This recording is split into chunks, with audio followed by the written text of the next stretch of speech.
Hi everybody and welcome to this week's Learn with John Master Key English free open class. In these classes you have the chance to listen to me answer a bunch of IELTS questions, but you don't just listen. As you're listening, you also take part in activities that will help you to absorb new words and expressions and will just challenge your listening ability in English. So let's get started with this week's class. First of all, we have some questions from IELTS Part 1. Now these questions were in the main Master Key course. So just to remind everybody, our Master Key courses are two different courses in which the students who take part in them have to do some English speaking every day from Monday to Friday, or maybe Monday to Saturday. And every day they send me some audio and I listen to their audio, I listen to them speaking English, and I give them lots and lots of helpful, actionable feedback.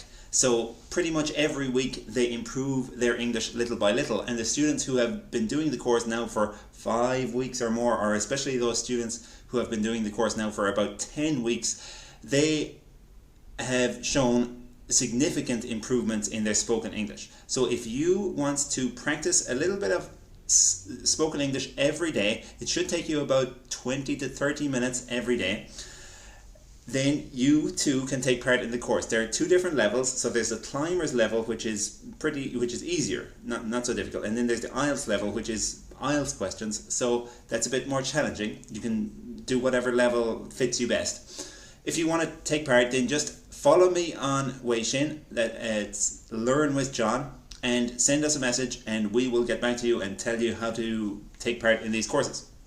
Let's get started with today's class. So we're starting with some part 1 questions. The students in the Master Key course, they answered these questions on Monday of this week. So I've already listened to the students answer these questions. Now you're going to listen to me answer these questions. So the questions were: are there many small businesses near where you live now? Number 2, do you prefer buying things from small businesses or from large companies? And number 3, have you ever worked for a small business? So, as I said, you're going to listen to me answer the questions, but every time you listen to me answer a question, you're going to have a challenge to do. In this first activity, your challenge is listening for a certain expression that I used and trying to hear exactly how I expressed this idea.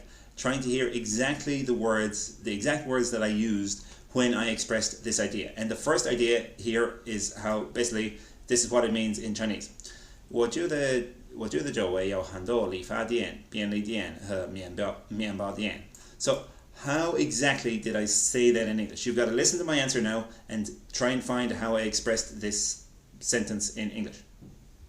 Yes, so in the place where I am now, I'm quite close to the city centre. So all around where I live, there are many hair salons and convenience stores and bakeries and butcher shops and flower shops and lots of other different kinds of small businesses. So it's quite a convenient place to live. You can either order anything you want from the internet, or you can just walk to a local shop and you can find most of the things that you need. Okay, so did you hear exactly how I expressed that sentence? If not, let's have another listen. Let's have another try.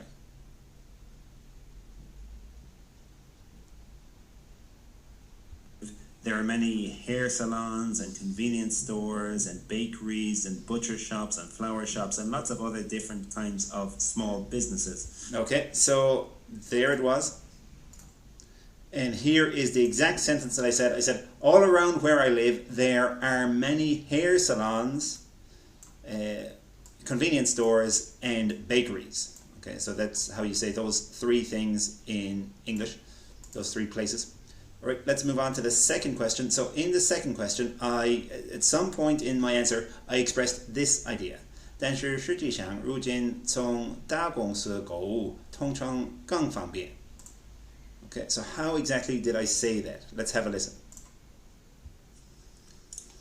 Question 2. Well, in theory, I prefer buying things from small businesses because it's good to help small businesses and it's better for the local community.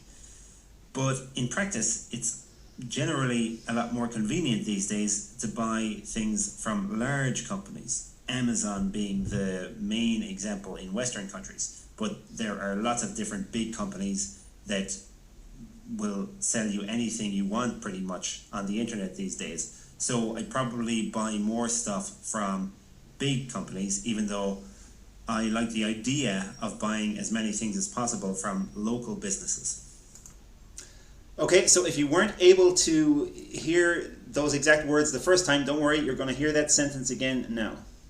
In practice, it's generally a lot more convenient these days to buy things from large companies, Amazon being the... So here is exactly what I said. I said, but in practice, it's generally more convenient these days to buy things from large companies. Okay, so our third question was, have you ever worked for a small business? At some point in this answer, I expressed this idea. 大多数都是只要3、4个或5个员工的小企业.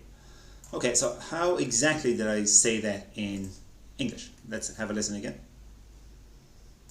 I worked in a number of different bars. Question 3. Yes, when I was a teenager and in my early 20s, I worked in a number of different bars in Ireland. And most of them were small businesses that just had maybe 3 or 4 or 5 staff. I didn't really like that work. It was quite boring, but it's quite an easy job to get in Ireland because there are very, very many bars and many of them are often looking for part-time staff. Question. Okay, that was the answer. Let's go back to the key sentence again. Worked in a number of different bars in Ireland, and most of them were small businesses that just had maybe 3 or 4 or 5 staff.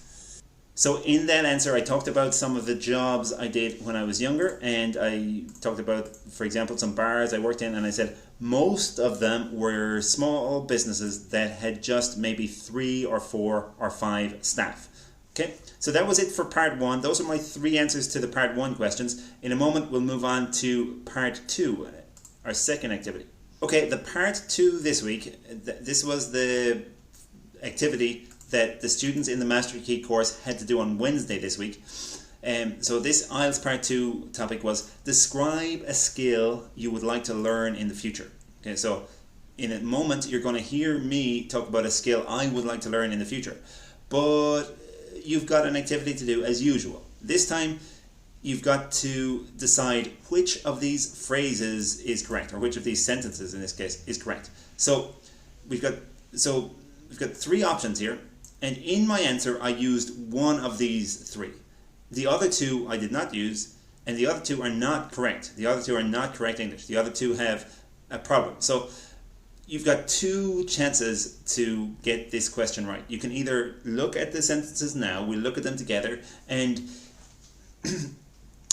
you might be able to know already, just by looking at the sentence, which one is correct and which 2 are incorrect. But if you're not sure, don't worry, because you'll listen to my answer in a moment and you'll be able to hear which one I actually use. So there are 2 parts to this challenge. The first part is looking at the sentence and looking at these sentences and picking out which one is actually correct. But even if you fail the first part, don't worry, because there's another part of the challenge, and that is trying to hear which one of these sentences I actually used in my answer. So, as I said, I used one of these sentences. Which one was it? So, A lot of people have become interested in this in the last couple of years. Or B, a lot of people get interested in this in recent years. Or C, there are a lot of people have become interested in this in recent years. Okay, so only one of these is correct English. Which one is it, do you think? Okay, and we've got 2 more. So the second one, and again, this is something that you're going to hear, or one of these sentences is something that you're going to hear me say in the answer in a moment. The other 2 sentences are not correct English. So let's look at the 3 sentences, and maybe you'll be able to tell which one of these 3 is correct. So the first one, that would probably only be possible if I would live in a fairly hot climate. B, that will probably only be possible if I was living in a fairly hot climate. And C, That would probably only be possible if I was living in a fairly hot climate. Okay, so these are three sentences. They sound the same, but actually only one of these is grammatically correct. Can you tell which one is grammatically correct? If you're not sure, don't worry, you're going to hear which one I actually used in a moment. And here's our last one, number 3. Eggs from chickens, so A, eggs from chickens that you raise up yourself, or B, eggs from chickens that you raise yourself, or C, eggs from chickens that you rise yourself. Okay, so these all sound similar, but actually only one of them is correct, and 2 of them are not correct. So if you're not sure which is correct, you've got to listen very carefully to my answer, and you'll be able to, hopefully you'll be able to hear which one I used. So again, this answer is talking about a skill. So the topic was describe a skill you would like to learn in the future.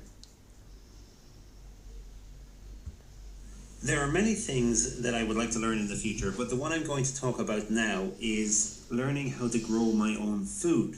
A lot of people have become interested in this in the last couple of years because they have seen the amount of turmoil that there is in the world, and they have seen that supply chains are quite vulnerable, and they're afraid that we might find ourselves in some situations in the future where we don't have much access to food. So I think this would be a valuable skill, and in some ways I think it would also be a fun skill to learn. So I'd like to learn to grow vegetables, to grow fruit if possible. That would probably only be possible if I was living in a fairly hot climate, but I like hot climates anyway, so I hope I will always live in hot places. And apart from growing vegetables and fruit outside in like a garden or on some land, I'd like to be able to grow things in my home. A lot of people are doing this as well, where they're growing different vegetables in small spaces in their apartments and in their houses, and that's a useful skill as well. Also, I would like to learn how to raise chickens and maybe rabbits. Chickens in particular would be very useful because eggs from chickens that you raise yourself and that you feed with healthy food that chickens are supposed to eat, those kinds of eggs would be much, much more healthy than the eggs that you get in the grocery store. So I think that this would be a really valuable skill to learn. I think it would take a long time to get good at it, although you could probably start by doing some simple things. I haven't learned it yet because I've been moving around the world so much in the last 6 or 7 years that I've never had a stable base, a place where I could invest some time in starting to learn this skill. Okay, that was my answer. So you should have heard all of those 3 sentences in my answer, but let's go back and let's listen to the key sentences again. If you're still not sure, I'll give you one more chance to hear these key sentences. So wait 1 second. Okay, so this was the first one. A lot of people have become interested in this in the last couple of years because... Okay, so the answer to the first one was A. A lot of people have become interested in this in the last couple of years. So that was the only one of those 3 sentences that was correct.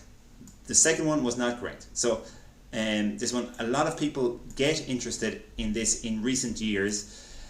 That's not correct because recent in English is different from 最近 in Chinese, because 最近 in Chinese includes now and it includes the near future. Recent just includes the past in English. So when you use recent, you can't just use get. You have to use have gotten. So if it was a lot of people have gotten interested in this in recent years, that would be okay. So this sentence should be have gotten interested in this in recent years. And the key point about recent in English that you need to remember is that it's different from 最近 in Chinese, because recent in English just means the past up to now. It doesn't include now, it doesn't include anything in the future. And then why is C wrong? So C is there are a lot of people have become interested in this in recent years. So here the there are is unnecessary, and it's not just unnecessary, it's incorrect. It's incorrect when you add the there are. So it should be just a lot of people have become interested in this in recent years. A lot of Chinese students make this mistake because they first think of a sentence in Chinese like 有很多人, and then they translate that 有 into there are. But in this case, that wouldn't be correct. So there are two ways you could express this sentence. You could say there are a lot of people who have become interested in this in recent years. That would be okay. Or just a lot of people have become interested in this in recent years. But if you're using this, there are, you need to add a who between people and have. There are a lot of people who have become interested. Okay, right, so that was the first one. Let's go and listen to the second one.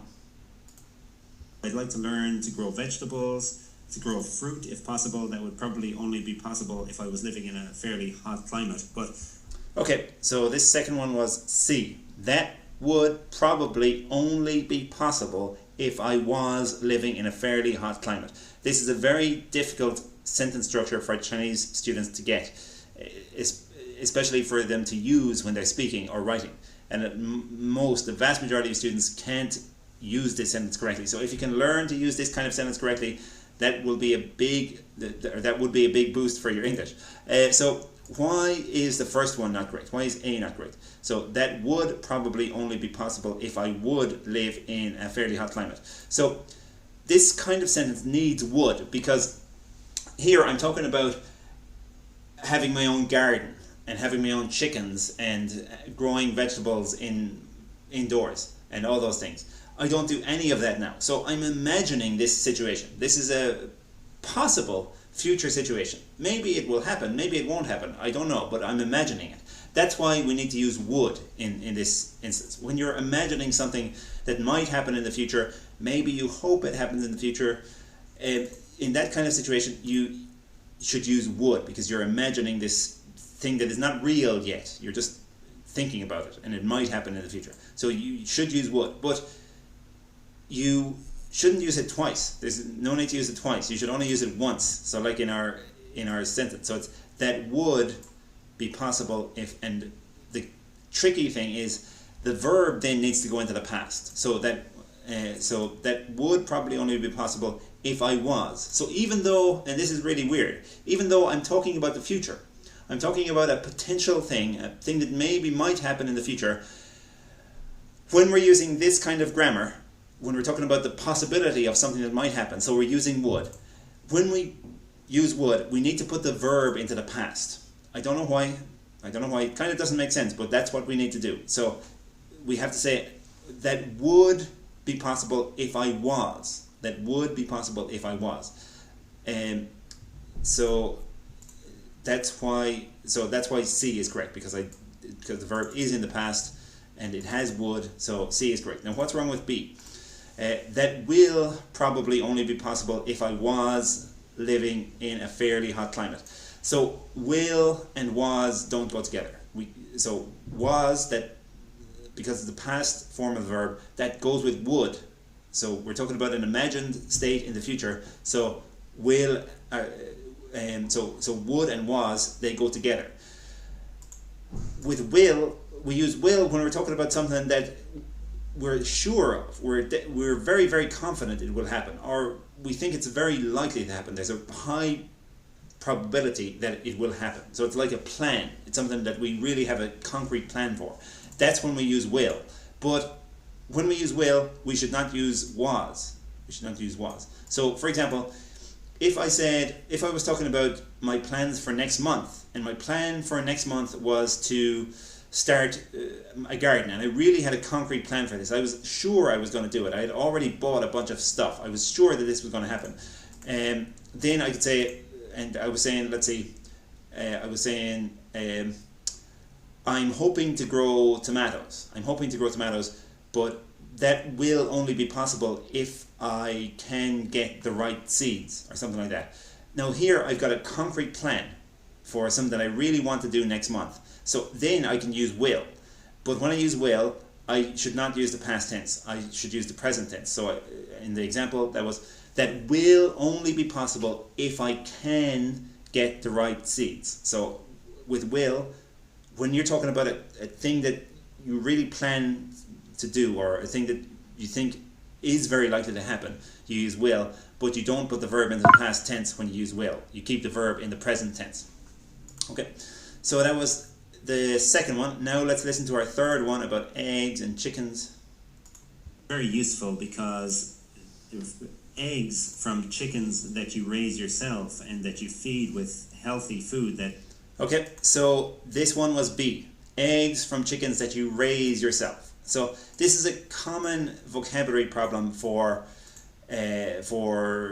Chinese students. Often when they're talking about raising an animal or raising a child, they add an up. That up shouldn't be there. So there is an expression to raise up, but it's less common and it's not used when we talk about, like, for example, 养孩子.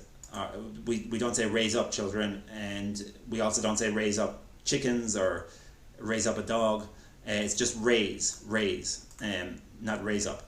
And then rise is similar to raise, but so there are two words that sound similar and they have very similar meanings. I think that the main difference is that raise is something that you make happen. So you help the raising to take place. Whereas rise, when something rises, it just does it by itself. You don't have any part in it. That thing that like goes up basically does it by itself. It's like automatic. Whereas when you use the word raise, you're talking about your role in making it grow, basically. So that's why in this one, B is correct. Eggs from chickens that you raise yourself. Okay, and finally for today's class, we're going to look at some part 3 questions from IELTS part 3. These were the questions that the students in the Master Key course had to answer on Friday. So our part 3 questions were: are there any skills that you think will be particularly important in the coming 10 years? So these questions were related to the part 2 topic we talked about. They're all about skills. Question number 2. These days, is it generally easier to learn most skills from watching videos or from a teacher? And number 3. What influences children's decisions when it comes to choosing their interests and passions? So again, you don't just have to listen to my answers. You have to listen to my answers, but you've got to listen with a specific task in mind. This time it is to complete the sentences. So here are the sentences. Here are sentences that I used in these answers. In the first answer, for example, I used this one. That skill of being able to something and something, or write and create the things that you imagine. Okay, so at some point in this first answer, I used this sentence, but there's some words missing from this sentence, so you've got to listen carefully and try to find which words were missing. Okay, so this is my answer to the first question. Again, the question was: are there any skills that you think will be particularly important in the coming 10 years? And here was your sentence. Well, it's always difficult to know what skills are going to be valuable in the future. And at this time, as technology is changing so quickly, it's particularly difficult to know. But as of April 2023, a lot of smart people are saying that being able to use AI efficiently will be a really important skill. So even though most people have only started using AI in the last few months, it's become clear that some people are way better at using it than others, and some people are able to think of really useful prompts. And that skill of being able to manipulate AI and to get AI to design or write or create the things that you can imagine will be a very useful skill, I'm sure. Question 2. Okay, let's go back and listen to that key sentence again. Prompts. And that skill of being able to manipulate AI and to get AI to design or write or create the things that you can imagine will... Okay. So here is the full sentence with those missing words added back in. So the sentence was: that skill of being able to manipulate AI and to get AI to design or write or create the things that you imagine. Okay, let's keep listening. And the second one is, so the sentence, oh sorry, the second question, let's think about the question. So the question was, these days it is generally easier, or sorry, these days is it generally easier to learn most skills from watching videos or from a teacher? And the sentence with the missing words was here, when you watch a video, you don't feel under any pressure and you can something something if you want to, or you can something something if you want to, or you can watch it 2 times. Okay, so that's the key sentence, the one that you've really got to listen out for in this answer. Question 2. While there are certainly some skills that are not easy to learn from videos and that are best learnt with a teacher, I still think that the majority of skills are better learned by watching videos, because when you watch a video, you don't feel under any pressure and you can speed the video up if you want to, or you can slow it down if you want to, or you can watch it 2 times or 3 times or 8 times if you want to.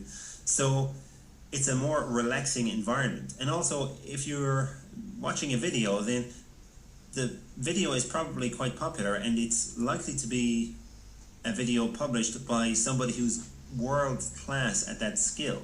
Whereas the local teacher that happens to live 5 minutes from your home might not actually be really good at the skill that they're trying to teach you. Okay, so I'm not sure if you were able to catch that sentence and the missing words, so I'll play it one more time. Are better learned by watching videos, because when you watch a video, you don't feel under any pressure and you can speed the video up if you want to, or you can slow it down if you want to, or you can watch it 2 times or 3 times.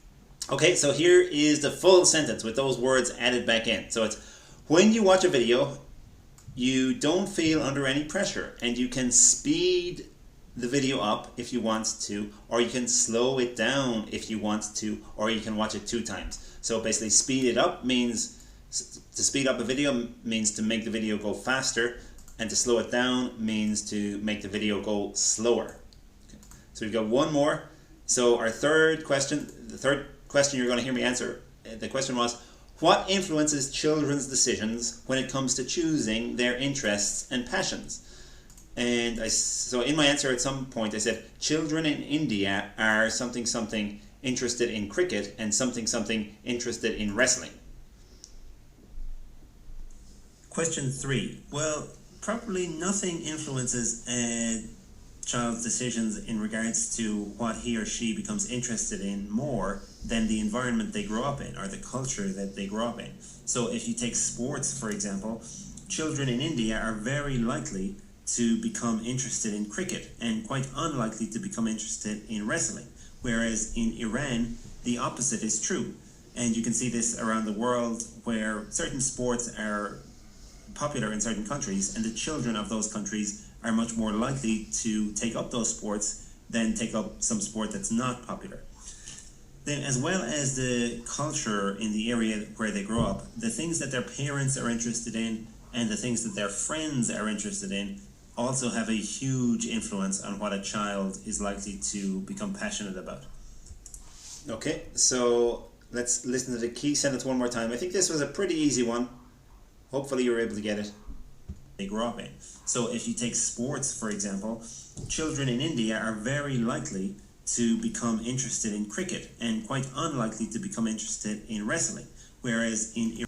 So here is the full sentence with those words added back in. So it's, children in India are very likely to become, so are very likely to become interested in cricket and very unlikely to become interested in wrestling. Okay, so that is all our practice for today. I hope you enjoyed hearing me answer these questions. I hope the different activities we did weren't too difficult. And the final thing is just to remind you that if you are not satisfied with your spoken English, I have the answer. All you need to do is follow my Weixin, Learn with John, send us a message. We will get you in the Master Key course. You can start the course from Monday if you want, from this coming Monday. So hopefully see you there. Bye-bye.